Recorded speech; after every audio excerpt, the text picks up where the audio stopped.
Appelez vers tous les réseaux au Gabon avec les forfaits quadruples crédit. Composez étoile 111 étoile 2 dièse. RTL, le réseau des smartphones. Cheers est un programme entièrement dédié aux masculinités africaines. Et autour d'un verre, je recueille le point de vue d'un homme sur un sujet qui concerne le genre. L'homme que je reçois aujourd'hui dans Cheers est à mon sens très discret, pourtant étant une personnalité très publique. Cadre supérieur dans une entreprise implantée ici au Gabon, il est également artiste confirmé, accompli, sans nul doute, mais pas que. Il est également le charmant papa d'une petite Imani, et c'est pour elle les billets verts. The Ghost, The Jim, Mickey Rain, Mickey Air ou tout simplement Mickey Badinga est mon invité dans Cheers et nous parlerons ensemble du harcèlement sexuel en milieu professionnel. Oui, vous m'avez bien entendu. C'est après le générique qui dure à peine 30 secondes. Bienvenue.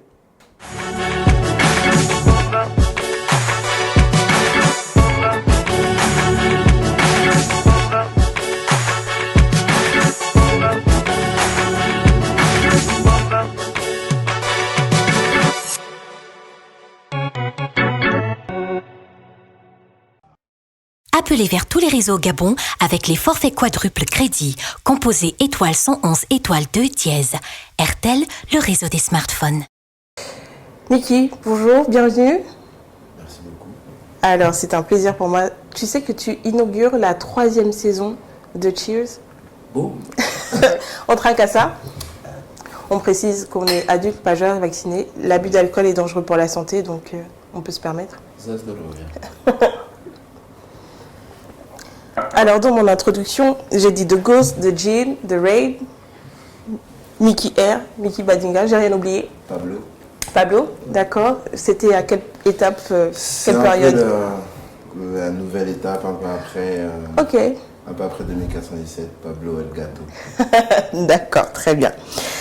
Alors, les rubriques de l'émission n'ont pas changé, même si c'est toujours une nouvelle saison qui commence. On va démarrer la bio en 5 dates. Je vais te laisser le choix de donner 5 dates importantes. 5 dates importantes. Que ce soit personnel, professionnel, même sentimental, on prend tout. T'as un problème avec les dates? Non, j'avais oublié la partie. C'est pas grave, on va se rattraper. Fais ta bio, la bio de Mickey Badinga, c'est maintenant. Alors, la première date. Alors, première date, 21 janvier 1987. D'accord. Team 87. Alors, un jour très classique, je suis né. Je pense que c'est le départ d'une belle histoire. Pour Ok. moi, en tout cas. Je pense. Deuxième date, je ne me souviens pas exactement, mais je pense en 96. D'accord.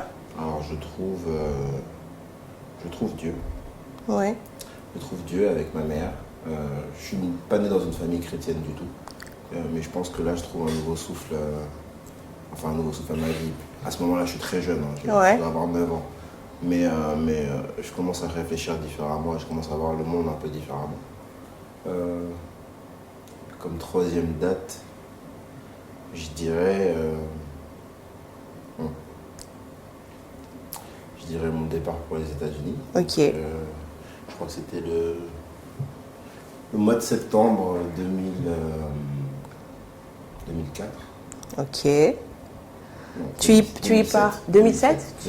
2007. Pourquoi tu vas aux États-Unis pour les études? Alors pourquoi je pars aux États-Unis? Pour les études, oui, mais c'est aussi parce que j'ai vécu plusieurs péripéties en France. En fait, j'étais en France. D'accord. J'ai vécu plusieurs péripéties et je pense que là, c'est le vrai chiffre dans ma tête en termes de façon de penser. D'accord. Vraiment en termes de façon de penser, en termes d'entrepreneuriat aussi. Je pense que là, je me lance réellement dans la musique, dans ma tête en tout cas. Les choses sont totalement différentes. Ok. Et le game change. D'accord. La quatrième date. Quatrième date, je dirais décembre 2012. D'accord. Décembre 2012. Qu'est-ce qui se passe en décembre 2012? Je rentre, je commence à travailler. D'accord. Je commence à travailler. Aux États-Unis? Au Gabon. Au Gabon. Non, je travaille aux États-Unis, je travaillais déjà. Ouais. En réalité, j'ai toujours travaillé. Ok. Je pense que j'ai commencé à travailler à, je je sais pas, 13 ans. Je travaillais pour Mac Jackson à la base. D'accord. Avec Claude. Ok. Je travaillais avec Claude, D'accord. justement. Donc c'est un peu ça qui a créé, je pense que c'est ça la base même de mon côté musical. C'est qu'à la base, on était déjà en train de travailler sur tout ce qui était multimédia, tout ce qui est sur le côté, je commençais aussi à danser. Oui. Donc, je dansais. Et je commençais à faire un peu de beatmaking, mais c'est pas vraiment du beatmaking parce que j'avais pas les techniques, j'avais pas le matériel non plus. Mais c'est un peu ça le départ, le point de départ. Et c'était avec Claude. Ok, très bien. Donc c'était en 2012 que tu commences à travailler. Que je commence à travailler pour de vrai. Donc je commence dans ma tête à devenir un homme. Est-ce qu'on peut dire que, oui, d'accord, tu as commencé à travailler un peu plus tôt, mais là, est-ce que c'est vraiment un vrai tournant dans ta carrière professionnelle 2012? Carrément, parce que c'est même la première fois que j'arrive à tenir un boulot. D'accord. Parce qu'avant tous les stages, il y avait toujours des accrochages, des moments pas très cool avec les employeurs. Ouais. Et là, c'est un peu le moment où je trouve un peu ma voie dans le monde professionnel. Parce qu'à la base, tout ce que j'ai toujours fait, c'était juste parce qu'on me l'a suggéré, mais c'était pas par envie. D'accord. Donc 2012, décembre 2012. Et la dernière date? La dernière date, le 21 février 2020. D'accord, je crois savoir pourquoi, mais bon, dis-nous. Imani. C'est pour elle les billets verts? C'est pour elle les billets verts. Vraiment sérieux? Il paraît que ça change la vie d'un homme, ça d'avoir une petite fille. Clairement, parce que je pense que elle a réveillé en moi des côtés que je ne connaissais pas. Du moins, que j'avais peut-être enfoui en moi. Et je pense qu'à ce moment-là, ouais, je me découvre un côté altruiste que je n'avais peut-être pas su déceler avant. Enfin, j'ai toujours aimé aider les gens. Hein. Oui. C'est pas vraiment ça le problème, mais là, tu commences à vivre pour quelqu'un. C'est totalement différent. Le don de soi. Le don de soi. Pour une personne qui en vaut vraiment la peine. Qui en vaut la peine et qui sait le rendre. Ah oui? D'accord, oui. Très bien. Je vais te poser cette question-là. Je l'ai posée aussi à Sirocos quand je l'ai reçue dans Cheers l'année dernière. Est-ce que du coup, quand ta fille naît, tu arrêtes de dire le mot PITE dans tes chansons? Je ne l'ai jamais dit. Comme par hasard. Toi aussi? Moi, je ne l'ai jamais dit, en français en tout cas. D'accord. En français, je ne l'ai jamais dit. Ok. Je sais que, à la base, quand j'ai commencé à rapper aux États-Unis, normal, l'environnement, B-I-T-C-H, easy. C'est vraiment, si tu le dis pas, c'était pas vraiment en train de rapper, je pense. Mais le tournant, justement, avec BGMFK, c'est vraiment une grosse prise de conscience. D'accord. Qu'on a un audimat qui peut être assez jeune, donc il faut faire attention à ce qu'on dit. Même si on le vit, on n'est pas obligé de le dire. Je ne dis pas qu'il faut être hypocrite. Ah, ok. Je dis pas qu'il faut être hypocrite, mais par contre, il faut faire attention à ce qu'on fait. Okay. Et ça peut facilement se transformer en apologie, en fait, en réalité. C'est vrai. Donc, ouais, il faut faire attention. Maintenant, j'ai une fille. C'est d'autant plus... je pense que c'est le tournant, et c'est vraiment le point qui fait en sorte que... aujourd'hui, je regarde la femme totalement différemment. En même temps, j'ai assisté à sa venue, donc j'étais là à l'accouchement. Donc à ce moment-là, on se rend compte que les hommes, on n'est pas si forts que ça, et les femmes sont des super-héros. Ouais. Donc, je pense que, merci beaucoup de le reconnaître. Gros big up à la mère de ma fille, elle a fait un gros taf. Gros big up à toutes les femmes en réalité, vous faites un travail énorme. D'accord. C'est juste inimaginable pour un homme tout ce qui se passe. Je vois ça. Ok. J'aimerais juste revenir sur une date, elle est passée très vite. En 1996, quand tu le dis avec ta maman, vous changez de vie parce que vous trouvez Dieu, ça se fait vraiment de manière simultanée et commune. Où elle t'embarque dedans? Je pense qu'à ce moment-là, elle aussi se réveille. Avant ça, j'ai aucun souvenir d'aller à l'église ni quoi que ce soit. On n'est jamais allé à l'église. D'accord. Elle nous a jamais demandé, même à Noël, même à Pâques, jamais. Et là, justement, elle nous demande de l'accompagner. On part, c'est à Bordeaux que je me convertis. Et donc on part chez une tante. Au début, c'est totalement barbant, comme d'habitude. Surtout que tu es jeune aussi. Très jeune, hein. Très jeune. Je crois que j'ai 9 ans à ce moment-là, 9-8 ans. Et au début, je capte pas forcément, mais c'est un environnement qui me plaît. D'accord. Pourtant, je suis jeune. Ouais. Et la preuve, comme je l'ai dit un peu plus tard, Après, j'ai travaillé pour Mike Jackson, j'avais 13 ans, 12-13 ans. Mais pour moi, c'était ma voix, c'est ce qu'il fallait que je fasse. D'accord. Donc c'est vraiment un environnement qui m'a plu parce que j'ai pas grandi dans une communauté. Ok. Donc moi, très vite, on est parti du Gabon et puis j'ai grandi avec ma sœur, c'est tout. Ma sœur, mon grand frère, ma mère. D'accord. Je ne rien d'autre. Il n'y avait pas une communauté autour de nous, ni quoi que ce soit. Bon, après, si, la communauté gabonaise. Mais il n'y avait pas quelque chose de plus grand. D'accord. Très bien. Et ça te suit toujours, ça te drive toujours je vais dire, tu te sens plus... Parce qu'il y a des personnes qui font la distinction entre le fait d'être... qui vont te dire, je suis beaucoup plus spirituel que je ne suis chrétien ou musulman ou bouddhiste, en fait. C'est d'abord plus la relation donc, avec Dieu, chercher à atteindre cette perfection, plus ou moins, plutôt que se conformer à une doctrine, en fait. Ouais. Bon, après, je pense que, sans aucun jugement, je pense que chacun a son approche. Et je pense que mon approche me permet d'englober un peu tout ce que j'ai connu aussi entre-temps. Parce que, bon, je connais Dieu en 96, après j'ai fait mon chemin. Très bien. Ok. Ben, merci beaucoup, Mickey, pour ces 5 dates. On en a appris beaucoup sur toi. Donc, c'est la fin de cette première partie. Fais ta bio. On se retrouve juste après la pub et pour poursuivre l'émission. On continue de trinquer. Il faut boire, hein. À tout de suite.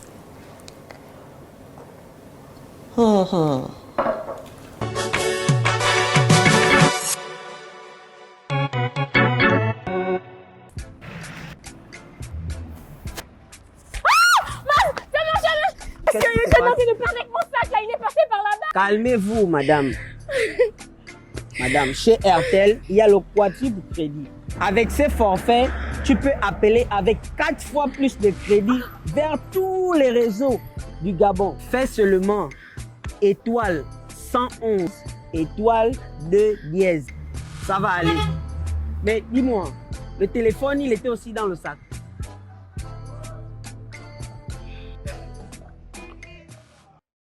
Appelez vers tous les réseaux Gabon avec les forfaits quadruple crédit. Composez étoile 111 étoile 2 dièse. Airtel, le réseau des smartphones.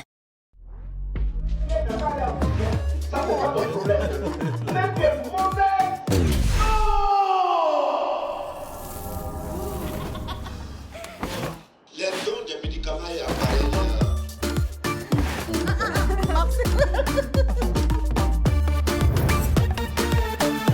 Avec la nouvelle application Canal+, retrouvez plus de 25 000 programmes en replay, profitez de 200 chaînes en direct et contrôlez votre consommation de data.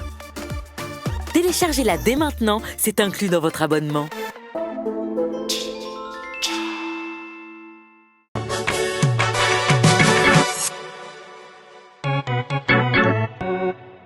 De retour sur votre chaîne préférée, vous regardez l'émission Cheers qui va à la découverte des hommes pour comprendre ce qu'ils pensent dans ce monde, qui va avec ses hauts et ses bas et surtout cette révolution dite féministe.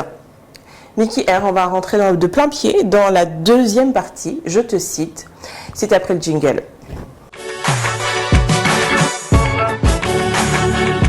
Alors, je te cite, Mickey. C'est en fait des extraits des interviews que tu as accordées, que je suis allée piocher sur Internet. Alors, les principaux extraits viennent d'une interview que tu as accordée à Aujourd'hui, l'évêque Michel Ambrouet, donc sur Extraordinaire TV. Je te cite, fais également le lien à ton parcours professionnel, à ta carrière professionnelle. Donc, tu as dit... Ma quête a été de puiser dans ma créativité et donner quelque chose d'autre et commencer à créer une sorte de culture gabonaise. Je crois que j'ai compris ce que tu voulais dire. Mais sur le coup, je me suis quand même dit, il y va franco. Ouais, il est quand même un peu culotté, quoi. Alors, j'en parle parce que j'ai des amis pour avoir été étudiante à l'étranger, notamment en France. Ils me demandaient tous, ils étaient congolais, ivoiriens, très souvent même congolais, ils me disaient, mais vous n'avez pas de chanteur? Je dis, comment ça, on n'a pas de chanteur? Et je commence à citer, je dis, non, nous on connaît juste Patience Dabani, Olivier Ngoma, et c'est tout en fait. Et je me suis dit, ah, peut-être que... Mais est-ce que tu ne trouves pas quand même que c'est un petit peu prétentieux de parler de culture gabonaise, surtout d'en créer une sorte de culture gabonaise? Qu'est-ce que tu voulais dire par là? Je pense que c'est toujours... pense que c'est toujours d'actualité ce que j'ai dit et je pense que dans quelques années, les gens me donneront raison. Pas dans le sens où c'est moi qui étais l'acteur tout seul, pas du tout. Je pense que au moment où on se réveille, au moment où je fais cette déclaration, je pense que beaucoup d'esprits se réveillent. Et ils ont créé, ces mêmes esprits ont pas créé, mais aidé à façonner, à rendre plus identifiable la culture gabonaise aujourd'hui. Enfin, pas la culture dans son entièreté, je pense que je parlais de mon domaine d'activité qui est la musique. Et surtout à ce moment-là, c'est vraiment la musique urbaine. C'est parce qu'on n'a pas de référence, il faut le dire la vérité. Les références, c'est celles que tu as citées, notamment Patience Dabani, Oliver Ngoma, ceux qui sont connus de manière internationale. Clara Kaningé. Forcément. Et donc c'est ça en fait. Mais même en termes de patrimoine, quand on écoute la musique urbaine, on avait du mal à voir justement le lien entre ces patriarches-là, les pionniers, et ce qu'on faisait. Parce que justement à la recherche d'une identité, on essayait de faire comme eux, de sonner comme, et au finish on a du mal à écouter, enfin à voir réellement ce que représente cette culture-là. Mais aujourd'hui, je pense que ça commence à se sentir. Tu trouves qu'elle est beaucoup plus identifiable, la musique gabonaise, en tout cas la musique urbaine gabonaise? On arrive à identifier. Ouais, on arrive à sentir. Bon, aujourd'hui, on a des artistes comme, je sais pas, je dirais Chanel, lorsqu'elle prend un son, c'est du Chanel. C'est pas forcément créole quand elle prend un son. C'est vrai qu'à la fin de la journée, c'est pas typiquement gabonais, parce que dans tous les cas, il n'y a pas un instrument gabonais. Pour qu'on dise, ok, c'est de la musique gabonaise. Voilà. Et puis je pense que même dans la culture de tous les jours, on n'a pas forcément des piano-bars partout pour dire que bon, ça va se développer au jour le jour. Très bien. Donc ça se développe grâce aux actes forts, grâce aux différentes œuvres qui sont présentées et qui, au finish, nous représentent de manière internationale. Je vous en veux aussi un petit peu, toi et ton crew, Ah oui. Parce que bon, vous nous avez fait un petit peu rêver, et puis là, bon, on dort toujours. Ah non, mais vous dormez pour toujours. C'est pas vous dormez toujours. Non, en fait, vous, on va dire que nous, on dort, et on n'aura pas un nouveau rêve, BGMFK, tous ensemble, on tripe tous ensemble, et on fait justement rayonner un peu plus fort cette culture urbaine gabonaise.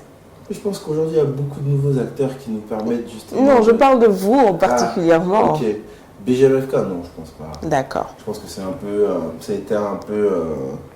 c'est difficile pour nous de nous asseoir tous dans la même pièce. D'accord. Pas qu'il y a forcément un problème, pas du tout. Bon, il y a eu un problème notoire, tout le monde en a... Ah bon, je n'étais pas au courant. Ah, ok. Il y a eu un problème notoire. Je pense que c'est pas la plateforme pour en discuter. Mais sinon, en général, c'est juste la vie qui est arrivée en fait. Oui, très bien. Ok, ben c'est la transition parfaite pour la deuxième citation. Tu as dit « Je suis producteur » à la base. Donc tu parlais de BGMFK, ça je ne le savais absolument pas. Et tu as dit « Je veux maintenant produire beaucoup plus grand. Je veux toucher à d'autres domaines, musique, genre. C'est là où je trouve mon futur. » Je peux me permettre de te demander à quel domaine tu faisais référence? Par exemple, à ce moment-là, je pense que je parlais plus de l'entrepreneuriat et vraiment... Est-ce que c'est toujours dans l'entrepreneuriat culturel ou c'est vraiment sortir de... C'est clairement dans l'entrepreneuriat culturel. D'accord. En fait, à ce moment-là, je suis sur un gros projet avec plusieurs acteurs. Parce qu'on est tellement loin qu'on a déjà monté le GIE. Donc il y a plusieurs entreprises même qui sont déjà chaudes. On a le terrain, donc on a l'accord municipal pour faire les choses. Seulement, la vie étant ce qu'elle est, ça a été je dirais pas avorté. Non, je pense que c'est juste en pause en fait. Parce que l'esprit est toujours là dans ma tête. Et les différents acteurs, lors de leur voyage, ont pu remarquer que c'était exactement ce qu'il fallait faire. D'accord. Je pense que c'est toujours dans la culture, mais ça a un gros potentiel commercial. D'accord. Alors, d'autres musiques, est-ce que là, c'est pour le coup, en tant que producteur, que tu te prononces ou c'est vraiment, tu veux repasser derrière le micro, faire des scènes, etc. Je dirais que c'est un peu complexe, ma relation avec la scène. Je pense que j'ai trouvé la scène très intéressante quand j'étais en groupe. Mais maintenant, je suis beaucoup plus... je suis beaucoup plus intéressé par tout ce qui est production, tout ce qui est direction artistique. Mais je pense que j'ai encore quelques années. Ouais. J'ai encore quelques années en moi, en tout cas pour la scène. On est toujours dans la belle époque de toute façon. Toujours. Ok. Alors, la dernière citation, tu as dit on planifie tout, et si les choses ne sont pas alignées, eh bien moi je ne les fais pas. Mes deux personnalités, mes deux métiers me permettent de vivre l'un dans l'autre. J'ai retenu celle-là parce que, après un petit peu sorti de son contexte, on n'arrive pas tout à fait à comprendre. Mais j'ai trouvé ça intéressant parce que le commun des mortels, en tout cas la plupart des personnes, te connaissent en tant que Mickey R, donc rappeur, producteur, acteur culturel, mais ils ne savent pas que tu es cadre dans une administration bien établie ici au Gabon. J'ai pas envie de te dire comment j'arrive à faire la balance, parce que tu arrives à le faire, mais comment au quotidien, justement, ces deux activités qui paraissent diamétralement opposées te permettent d'être Mickey R si rangé, si discret, si talentueux aussi, en fait. Merci beaucoup. Alors, comment ça m'aide? Je pense que la réalité, c'est que tout est connecté. D'accord. Lorsqu'on arrive en réalité, on est un individu. On ne peut pas te diviser. Donc, si tu es capable de faire deux choses, la réalité, c'est que ce n'est pas deux personnalités, c'est une seule. Et tant que tu arrives à faire le lien entre tout ce qui se passe, ça t'aide. Ce que j'ai fait durant des années, j'ai transitionné cette année, donc je ne suis plus, mais j'ai été pendant plusieurs années directeur administratif.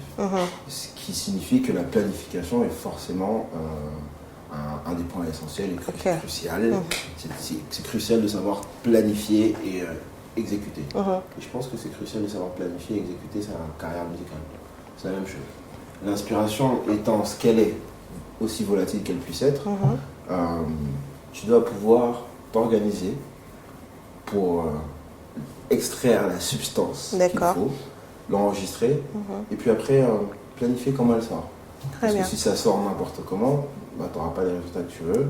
Et si tu ne sais pas l'exécuter, un peu comme je l'ai fait à plusieurs reprises d'ailleurs, ça devient problématique. Donc c'est pour ça que je dis que les deux me permettent justement d'être assez équilibré.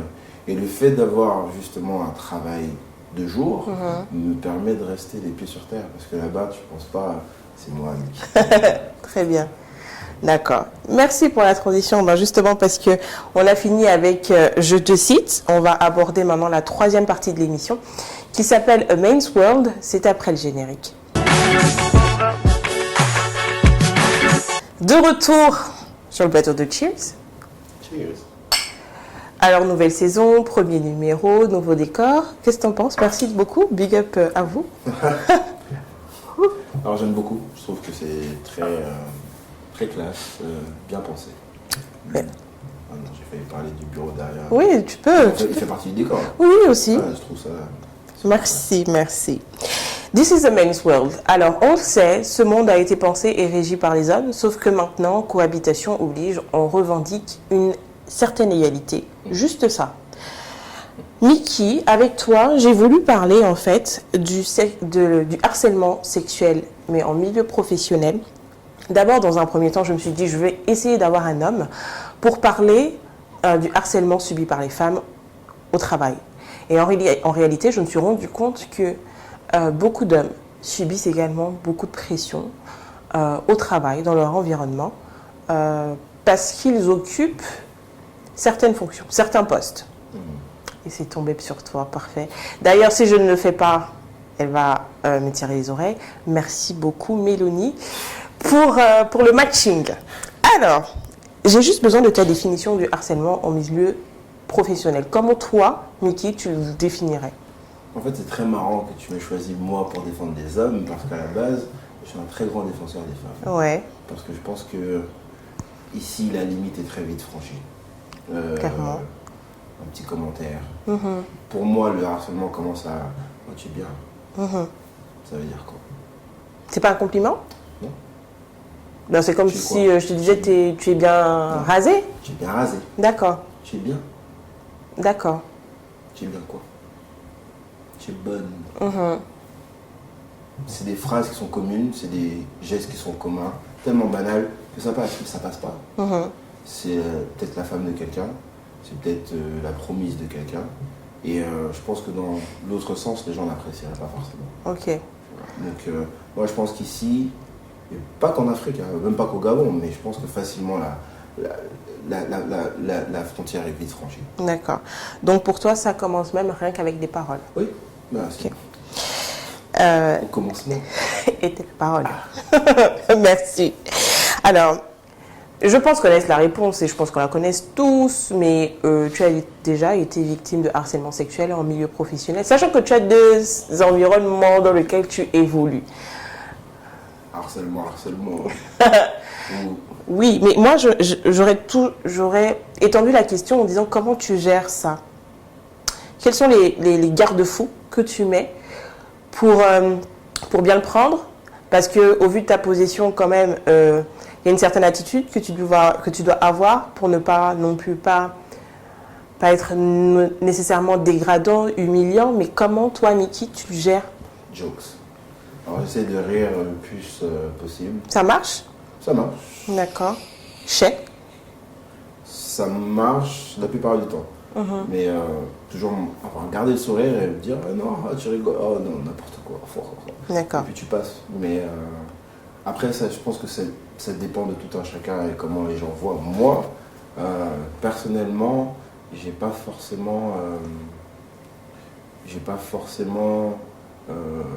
pas forcément ces moments-là. Donc j'essaye le plus possible de passer outre. D'accord. Et de faire comme si ça n'existait pas. Alors, j'ai discuté, parce qu'on en avait déjà abordé ce sujet-là dans un autre cadre avec une psychologue. Et elle disait que la frontière justement était mince entre le compliment et justement le harcèlement.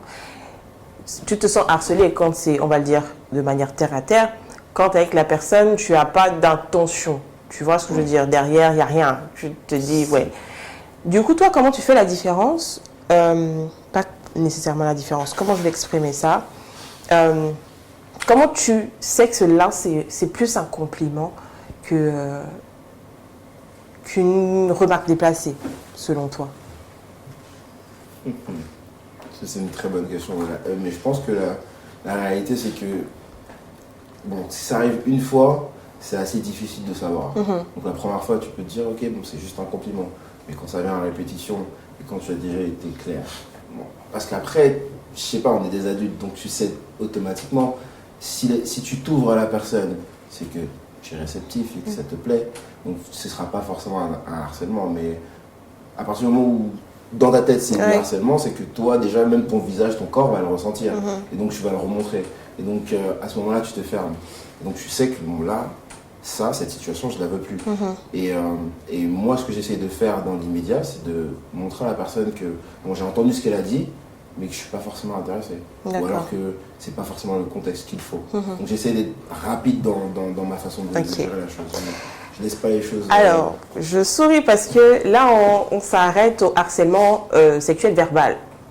Mais quand ça devient tactile, du coup? Non, mais... Parce que bon, voilà, on sait. Bon, après, moi, j'ai jamais été harcelé physiquement.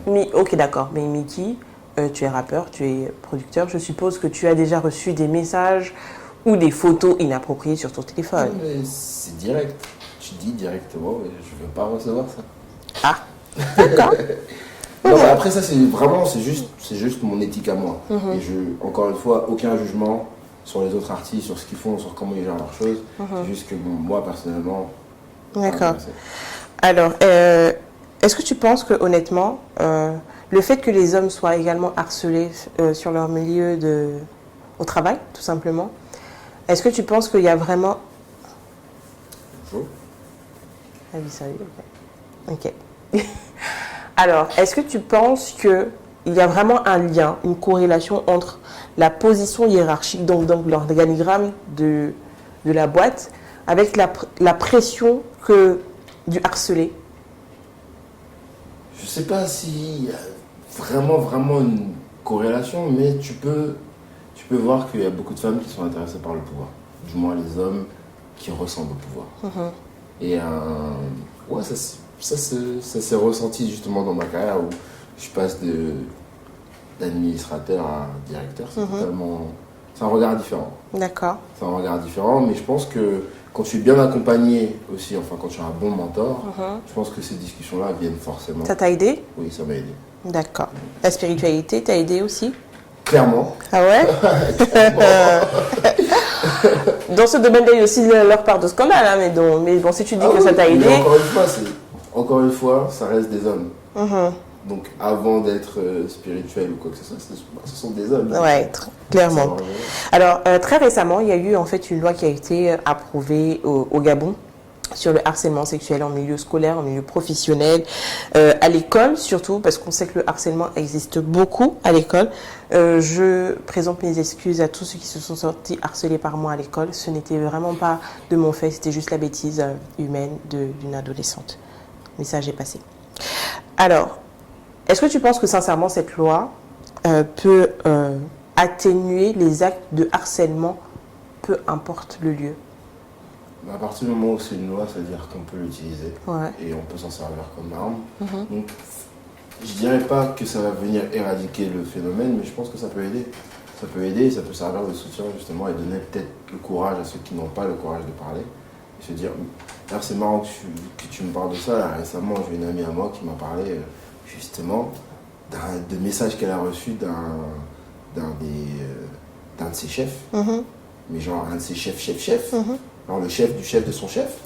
Et elle était en panique et je lui ai dit, en fait non, si tu envoies des messages, tu en profites, il y a des lois qui t'aident. Donc s'il te vire à cause de ça, tu en profites. Donc je pense que justement le fait qu'il y ait des lois qui protègent, ça va aider en fait, ça va aider les gens à pouvoir se protéger. Maintenant, la loi ça veut dire que tu l'utilises ou tu l'utilises pas. Tu acceptes ou tu n'acceptes pas, ou tu vois la fatalité ou tu la vois pas. Donc c'est toujours... à la fin de la journée, c'est toujours en fonction de ce que tu veux faire et comment tu vois les choses. Mais est-ce que tu penses que dans notre monde contemporain africain actuel, dans lequel on vit, là, le Gabon, on est prêt pour ça?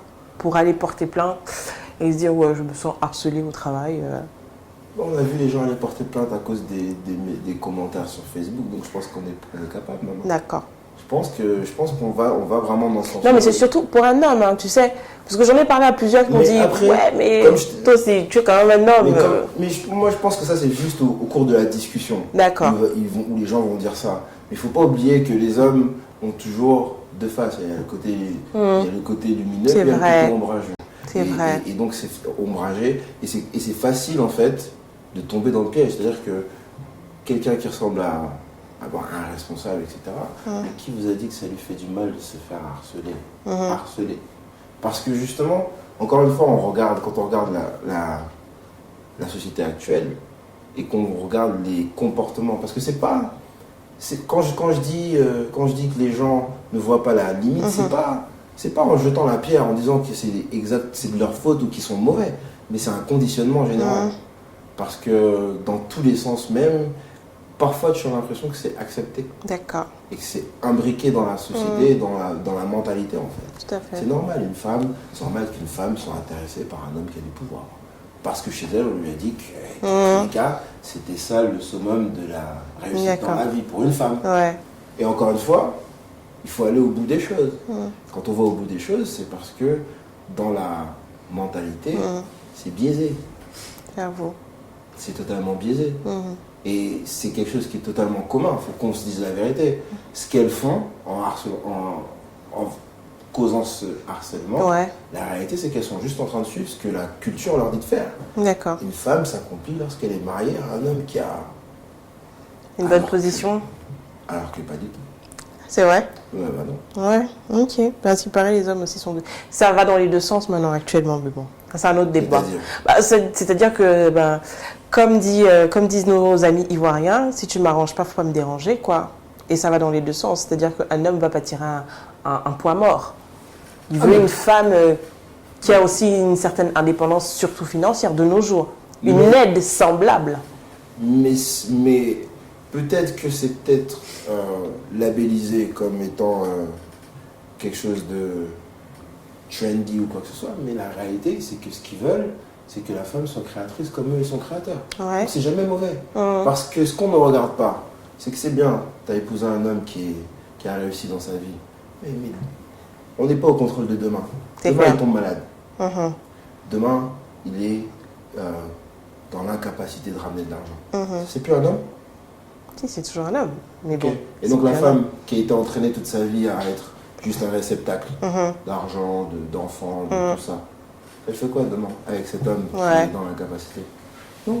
Donc les hommes d'aujourd'hui, ce qu'ils réalisent, c'est que la bonne femme d'hier qui était juste là à faire à manger Ouais. et puis élever les enfants, en réalité, elle est capable. D'abord, les femmes sont plus intelligentes, faut le dire. Ouais. Plus intelligentes, plus méticuleuses, beaucoup plus émotionnelles. Donc elles vont avoir un côté empathique qui est beaucoup plus grand. Pourquoi ne pas en faire des créatrices? Ouais. Elles vont faire le taf mieux que les hommes. Ouais. Merci pour la parenthèse. Il faut que je te check pour ça, toi, si tu fais un travail dessus pour être un peu plus émotionnel, n'est-ce pas? Clairement. Ok, très bien. Alors, merci beaucoup pour ta franchise dans This is the Men's World. Pour clôturer, j'ai juste envie de te demander quel est le pire acte, mais peut-être le plus loufoque de harcèlement sexuel que tu as vécu. Sans langue de bois. Un appel à 6h du matin. Ah ouais, quand même. Je vais pas bien. Il faut que tu viennes. J'ai pas pu dormir. Guet-apens. Mais en réalité, vous vous connaissez si elle a ton Ah oui, numéro de non, téléphone. clairement. Mais c'est justement là où je pense que moi je dois corriger les choses parce que faire comme si ça n'existait pas, ça marche jamais. Et à ce moment-là, bon, moi dans ma tête, 6h du matin, non, ça peut pas être ça. Elle a vraiment besoin d'aide. Mais c'était quoi le guet-apens? C'était un guet-apens, elle était. C'est-à-dire, on trinque à ça, à une meilleure vie quand même. Elle est en birthday suit. Très bien, c'est noté. Lisez entre les lignes, je pense que vous allez comprendre. En tout cas, merci beaucoup pour ta franchise. Et on va évoluer vers la dernière partie de cette émission, c'est-à-dire Proust en question. C'est après le jingle.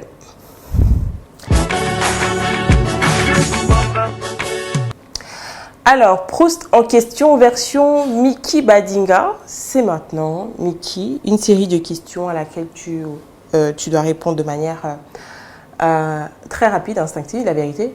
Tu as moins de 3 secondes, donc en général, en moins de 3 secondes, c'est la vérité. C'est histoire de connaître un petit peu plus ta personnalité, de la cerner un petit peu plus et connaître tes habitudes, tout simplement. Alors, le trait de caractère qui t'identifie le plus, ce que les gens disent beaucoup de toi. Waouh. Ce que les gens disent le plus de moi. Je sais pas. Que ce soit en bien ou en mal. Hein. En mal, arrogant. Arrogant, en mal. Pourquoi tu commences par le mal? Non, parce que je pense que c'est ce qui vient dans la tête des gens automatiquement. D'accord. Qui est arrogant. Quelle est justement, la qualité que tu te connais? Genre, non, Mickey, quand tu te regardes dans le miroir, j'ai cette qualité-là. Et ça, personne ne peut l'enlever parce que je sais que je l'ai. Écoute. L'écoute? Mais Je pense que c'est nécessaire aussi pour ton taf. En tant que producteur, il faut avoir l'ouïe très sensible, très éveillé, très... Oui, mais surtout dans l'autre taf, où si tu n'écoutes pas, tu vas te faire mal. Même dans la vie de tous les jours, j'ai envie de dire. La qualité que tu préfères chez une femme. Je précise, quand tu vois une femme, c'est son physique que tu vois en premier. Donc ne me dis pas son non. intelligence. Non. Ouais. Merci. La qualité que je préfère chez une femme.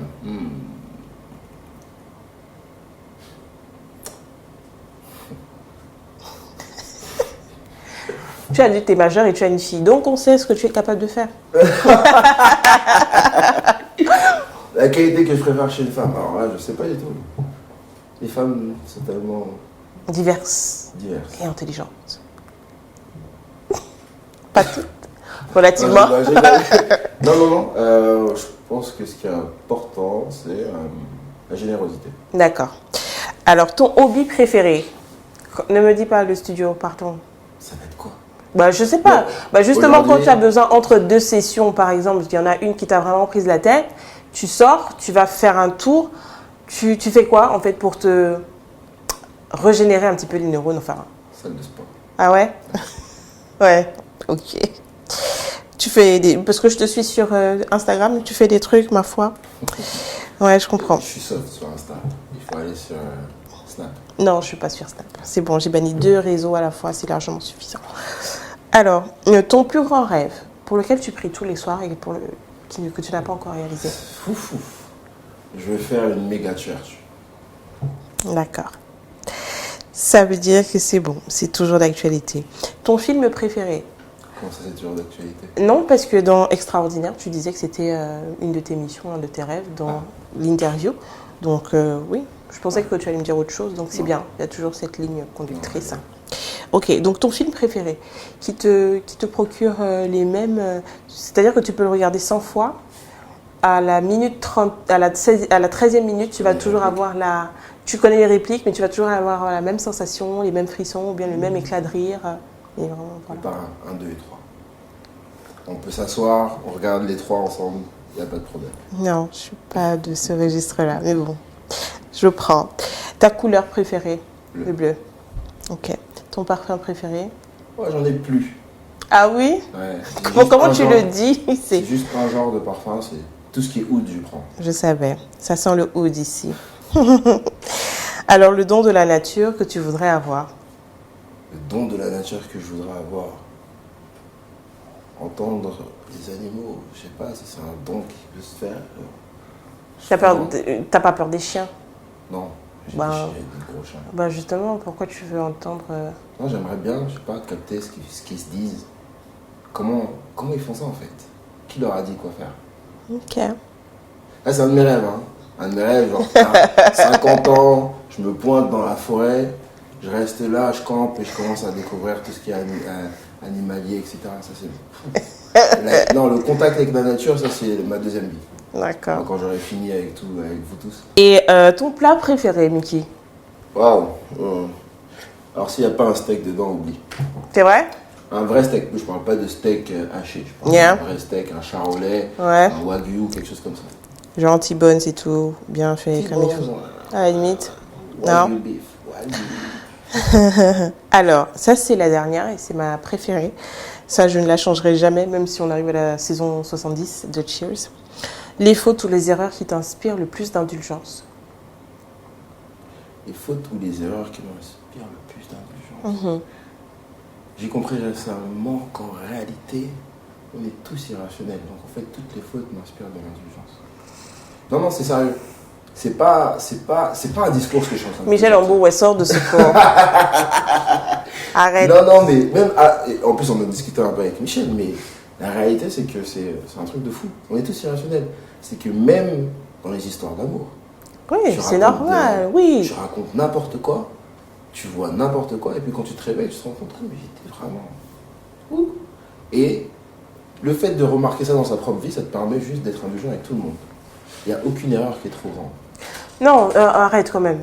Là, tout de suite, je sors un flingue et tu sors un flingue. Ouais. Tout le monde parle de Moïse, le grand libérateur. Ouais. C'est un meurtrier. On continue? Je ne connais pas la Bible autant que toi. Waouh. Non, mais sincèrement. Oui, non, mais je veux dire quand même, là, sur le coup, faut arrêter, quoi. Il y a quand même un truc où tu te dis... Le roi de tous les temps, l'étoile de David, meurtrier adultère. Ouais. On continue? Vous avez de l'avenir, mes hommes, j'ai envie de dire. Ok, d'accord. Bah écoute, c'est noté. Merci beaucoup à nouveau pour ta franchise. Tu as répondu à ces questions, on va dire en moyenne en 3 à 5 secondes. Bon, j'ai mis du temps un peu. Hein. Il y a des trucs ouais. j'étais pas trop prêt. Mais ça va. Merci beaucoup. On va trinquer à ça. C'est la fin de Cheers. Et qu'est-ce que je peux te souhaiter pour la suite? D'être moins harcelé? Ça, c'est déjà fait, je pense. D'accord. Non, pour la suite, beaucoup de courage. Ok. Ben, je te souhaite d'être courageux, d'avoir beaucoup de courage, d'endurance, de témérité, un petit brin de folie et d'émotionnalité. Je ne sais pas si ça se dit, mais voilà. D'être moins cérébral. Sensibilité. D'être moins cérébral. Je le suis beaucoup moins. D'accord, très bien. Comment tu sais ça? Parce qu'on en a discuté. Ah ouais. Dans une autre émission. Effectivement. Effectivement. Moi, je le suis moi. Ok, très bien. Merci beaucoup d'avoir regardé ce programme Cheers qui atterrit sur Télé Africa. On se donne rendez-vous pour un nouveau numéro avec un nouvel homme. À très bientôt. Et pour la fin, cheers. Merci Mickey. Merci à toi. Au revoir.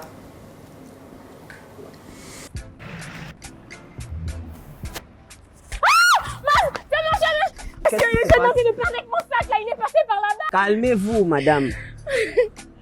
Madame, chez RTL, il y a le quadruple crédit. Avec ces forfaits, tu tu peux appeler avec 4 fois plus de crédit vers tous les réseaux du Gabon. Fais seulement étoile 111, étoile 2 dièse. Ça va aller. Mais dis-moi, le téléphone, il était aussi dans le sac.